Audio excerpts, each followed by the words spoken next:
ආයිබෝන් දුවේ පුතේ Chandana Vithanage YouTube channel එකකින් අද දවසේදීත් වැදගත් පාඩමක් සම්බන්ධව අපි වීඩියෝ එකක් අරගෙන ආවා. අපේ channel එකත් එක්ක දිගටම රැඳිලා ඉන්න 9 10 11 වෙනි දරුවෝ සඳහා විශේෂයෙන්ම සකස් වුණු ගණිතය සම්බන්ධ වීඩියෝ අපි නිරන්තරයෙන් ඔබත් එක්ක බෙදා ගන්නවා. subscribe කරලා bell icon එක click කරලා ඔයාලට පුළුවන් නිරන්තරයෙන් අපි අලුත් වීඩියෝ එකක් ආවොහම ඒකත් එක්ක සම්බන්ධ වෙලා දිගටම මේ ගණිත දැනුම වර්ධනය කරගන්න මේ ලැබෙන අවස්ථාව ප්‍රයෝජනයට ගන්න. ඉතින් අද අපි පාඩමට යොමු වුණොත් විශේෂයෙන් මේ පාඩම 9 වසර දරුවන්ට උගන්වන පාඩමක්. හැබැයි මේ පාඩම 10 11 විතරක් නෙමෙයි සාමාන්‍ය පෙළ ප්‍රශ්න පත්‍රයේදී පවා ගොඩක් දෙනෙකුට පැටලිලි සහගත මාතෘකාවක් ඉඳලා අපි මේක කරන්නේ. අද අපේ පාඩම වෘත්තයක පරිධිය. අපි ඉස්සෙල්ලාම බලමු මේ මාතෘකාවට එන්න කලින් වෘත්තය සම්බන්ධව මූලික කාරණා කීපයක්. ඔබ දන්නවා වෘත්තයක් කියලා කියන්නේ අපි තල රූපයක් එහෙම නැත්නම් නිශ්චිත හැඩතලයක්. මේ හැඩතලයේ හරි මැදට අපි කියන වෘත්තයේ කේන්ද්‍රය කියලා. අපි කියන කේන්ද්‍රයේ සිට වෘත්තය මත ලක්ෂයකට රේඛාවක් ගැවුවොත් ඒකට අපි කියනවා අරය කියලා. අරයට දාන අකුර සිම්පල් R. එතකොට R කියන්නේ අරය. එතකොට ඒ වගේම අපට පුළුවන් මේ කේන්ද්‍රය හරහා මොකද මේ විදිහට ජායක් අඳින්න පුළුවන්. මේ කේන්ද්‍රය හරහා අඳින ජායට අපි නමක් කියනවා විස්කම්භය කියලා කියනවා. විස්කම්භයට දාන අකුර තමයි සිම්පල් D කියන්නේ. එහෙනම් සිම්පල් D වලින් කියවෙන්නේ විස්කම්භය. එතන මේ දෙන්න අතර තියෙන සම්බන්ධය මොකක්ද? දැන් ඔයගොල්ලෝ දන්නවා මේ විස්කම්භය කියන එක ඇතුලේ මේ කැලල ගත්තොත් මොකද? ඒක ආරය. මේක ඒකත් ආරය. එහෙනම් අපි කියනවා විස්කම්භය හැදිලා තියෙන්නේ අරයන් දෙකකින් කියලා. එහෙනම් විස්කම්භය සමානයි මොකේද? අරය වාගේ දෙගුණයක්. මම මේ කාරණාව කිව්වේ අපේ පාඩමේදී අරය විස්කම්භය මේ දෙක අතර සම්බන්ධතාවය මේක හරියට දැනගෙන තියෙන්න ඕනේ. ඒ නිසා අපි බලමු මොකද්ද වෘත්තයක පරිධිය කියලා කියන්නේ කියලා. ඕගොල්ලෝ තල රූප සම්බන්ධව අහලා තියෙන වචනයක් තමයි පරිමිතිය. මොකද්ද පරිමිතිය කියන්නේ? අපි හිතුවොත් මොකක් හරි තල රූපයක් අරගෙන මේක සෙන්ටිමීටර් 7යි මේක 6යි මේක 5යි කියලා දුන්නොත් මොකද්ද පරිමිතිය කියන්නේ? වටේ දිගේ එකතු කරනවා. ඒක පරිමිතිය. දැන් වෘත්තයක් හා සම්බන්ධව මේ පරිමිතිය වෙනුවට තමයි අපි පාවිච්චි කරන්නේ වචනේ මොකද්ද? පරිධිය. එහෙනම් හොඳින් මතක තියාගන්න මේ වෘත්තයකට ආවේනික නිසා මේ වචනේ පාවිච්චි කරනවා පරිධිය. පරිධිය වෙනත් තල රූපයකට සාපේක්ෂව නම් මොකද්ද? පරිමිතියයි. එහෙනම් පරිමිතිය කියන්නේ වටේ දිගේ එකතුව. එහෙනම් මේ වෘත්තයේ වටේ ධාරයේ දිග තමයි මොකක් කියන්නේ? පරිධිය කියලා කියන්නේ. එහෙනම් අර්ථය එකයි. පරිමිතියයි පරිධියයි කියන්නේ වචන දෙකක්. අර්ථය දෙකෙන්ම කියවෙන්නේ එක වගේ දෙයක්. පරිමිතිය කියන්නේ අනිකුත් තල රූප වල වටේ දිගට වෘත්තයක වටේ දිගට පාවිච්චි කරන වචනේ තමයි මොකද්ද? පරිධිය කියන්නේ. ඒතර පරිධියට අපි දානවා අකුර C කියලා. ඉතින් පරිධියට පාවිච්චි කරන සංකේතය C. මෙන්න සූත්‍රය. පරිධිය හොයන සූත්‍රය තමයි 5D. මේක ග්‍රීක අකුරක් 5D. මෙන්න මේ සූත්‍රය ඕගොල්ලෝ මතක තියාගන්න. දැන් C කියන්නේ පරිධිය කියලා දාන්නවා, D කියන්නේ විස්කම්භය කියලා දාන්නවා. එහෙනම් 5 කියන්නේ මොකක්ද? අපි ගණන් හදනකොට 5 වෙනුවට පාවිච්චි කරනවා මෙන්න මේ භාගේ. මොකද්ද? 7න් 22. එහෙනම් මතක තියාගන්න 5 කියන්නේ මොකද්ද? 7න් 22 කියලා. එතකොට 7න් 22 කියන භාග සංඛ්‍යාව 5 වෙනුවට දාලා ඒක මොකෙන් වැඩි කරනවද? විස්කම්භයෙන් වැඩි කරපුවා. එහෙනම් 7න් 22 විස්කම්භයෙන් වැඩි කරපුවාම වෘත්තේ මොකක් වෙන්න පුළුවන්ද? පරිධිය හොයන්න පුළුවන්. හරි? අපි උදාහරණ ගණනක් හදලා බලමු. බලන්න මේ උදාහරණය. මේ වෘත්තේ විස්කම්භය දීලා මොකක් අහනවද? පරිධිය අහනවා. එහෙනම් පරිධිය සමානයි මොකේද? සූත්‍රය 5D.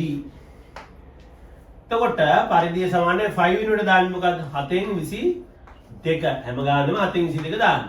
D වෙනුවට D කියන්නේ විස්කම්භය. සෙන්ටිමීටර් 21යි. සෙන්ටිමීටර් කියලා දාලාම ආදේශ කරන්න. දැන් ඔයගොල්ලෝ දන්නවා භාග පාඩමේදී හරයක් සහ ලවයක් එකම සංඛ්‍යාවෙන් බෙදන්න පුළුවන්. 7/1යි 7/3යි. දැන් වැඩි කරන්න තියෙන 22 වැඩි කිරීම 3 66යි සෙන්ටිමීටර්. එහෙනම් මේ වෘත්තයේ වටේ ධාරයේ දිග සෙන්ටිමීටර් 66යි. විස්කම්භය දුන්නාම මොකක් හොයන්න පුළුවන්ද? පරිධිය හොයන්න පුළුවන්. හරි. දැන් අපි මේ සූත්‍රයේ පොඩි වෙනසක් කරන්නයි යන්නේ. ඒ තමයි විස්කම්භය නැතුව අරය පාවිච්චි කරන්නේ කොහොමද? දැන් ඔයගොල්ලන්ට මම කිව්වා විස්කම්භය සමානයි අරය වාගේ දෙකක්. එහෙනම් අපේ සූත්‍රයේ මොකද්ද? C සමානයි 5D. 5 වතාව D. D කියන්නේ කාටද? 2R. එහෙනම් සූත්‍රයක් අලුතෙන් හැදෙනවා 5 වැඩි කරනවා 2R ගෙන් 2 5R. එහෙනම් අපි කියනවා පරිධිය සමානයි 2πr කියලා. එහෙනම් මේ 5D සූත්‍රයට වඩා මම හිතනවා ඔයගොල්ලෝ පුරුදු වුණොත් හොඳයි. මොකේද? පරිධිය හොයන අනිත් සූත්‍රයට 2πr. 2 වැඩි කිරීම 7න් 22 වැඩි කිරීම r කියන්නේ r. එහෙනම් 5 වෙනුවට ගණන් හදනකොට අපි 7න් 22 ආදේශ කරලා හදන්න බලමු අරය දීලා කොහොමද පරිධිය හොයන්නේ කියලා උදාහරණයකට ගිහිල්ලා. බලන්න මේ උදාහරණේ අරය දීලා තියෙනවා සෙන්ටිමීටර් 7යි කියලා පරිධිය හොයන්නේ කියනවා. පරිධිය කියන්නේ වටේ දිග. එහෙනම් පරිධිය හොයන සූත්‍රය C සමානයි 2πr. මොකද ඒකේ තේරුම 2 වැඩි කිරීම 5 කියන්නේ 7න් 22 r කියන්නේ අරය සෙන්ටිමීටර් 7යි. 7/1යි දෙවරක් 22 44යි සෙන්ටිමීටර්. එහෙනම් අරය 7ක් වූ වෘත්තයක පරිධියේ අගය සෙන්ටිමීටර් 44යි.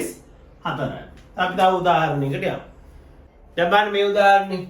දැන් දීලා තියෙන විස්කම්භය. විස්කම්භය දීපුවාම අපේ දරුවෝ හිතනවා මේක C සමානයි 5D සූත්‍රයෙන් තමයි හදන්න ඕනේ කියලා. එහෙම නෑ.